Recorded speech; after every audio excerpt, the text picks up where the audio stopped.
In this lecture, I am going to demonstrate unsupervised classification using QGIS 3.145.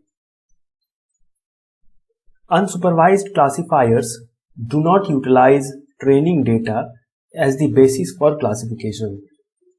Pixels are aggregated into a number of classes based on the natural groupings or clusters present in the image values. The classes that result from unsupervised classification are spectral classes. In the supervised approach, we define useful information categories and then examine their spectral separability. In the unsupervised approach, we determine spectrally separable classes and then define their informational utility. One common form of clustering, called the k-means approach, accepts from the analyst the number of clusters to be located in the data. The algorithm then arbitrarily seeds or locates that number of cluster centers in the multidimensional measurement space.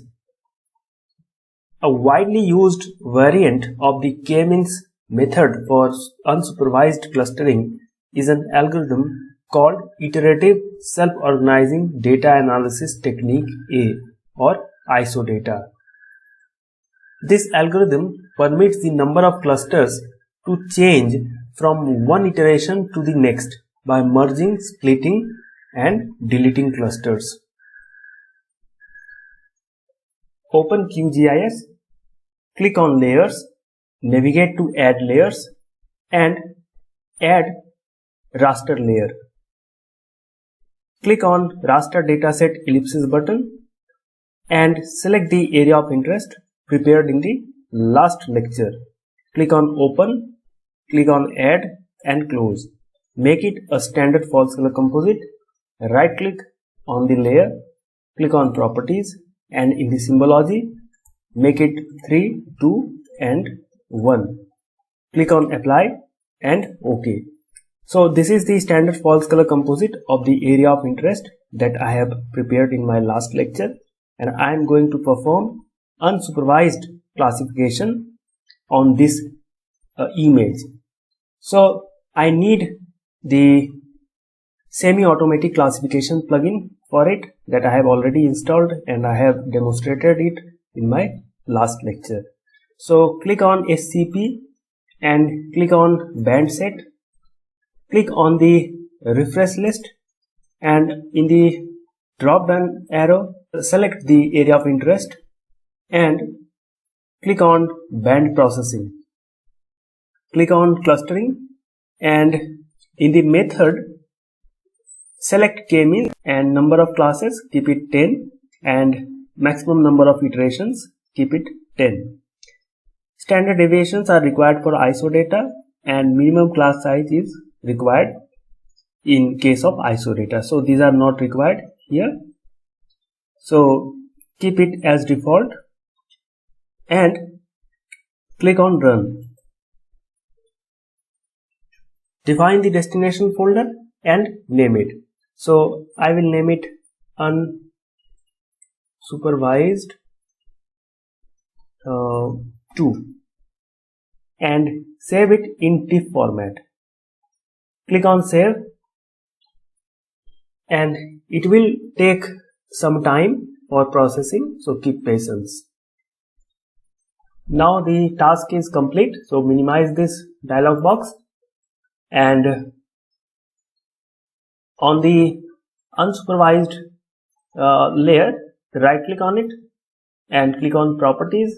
In the symbology, in the render type, keep it in unique values, and you can change the colors in the color ramp, and if it looks good you can keep it also, or you can change it from here. So I will assign this color and click on Apply. Now you can see that the system has classified the entire image into 10 classes, and you can see it from here that many of the classes are not discernible through naked eye, but the system has classified, and you can compare it with a standard false color composite also, and you can see that how it has detected so many classes even within the sands. As you can see here, these are the sands that we have identified in our supervised approach, but see that the system has classified so many classes even over the sands. So this is the advantage of this method, that many of the classes, many of the DN values which are not discernible through naked eye can be identified using this approach.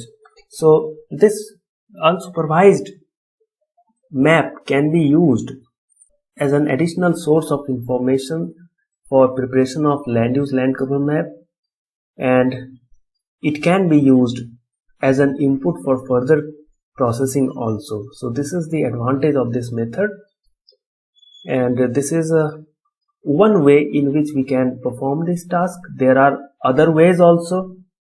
The same task can be performed using different tools also, but this is one way in which it can be done. So this is all about the unsupervised classification using QGIS 3.145.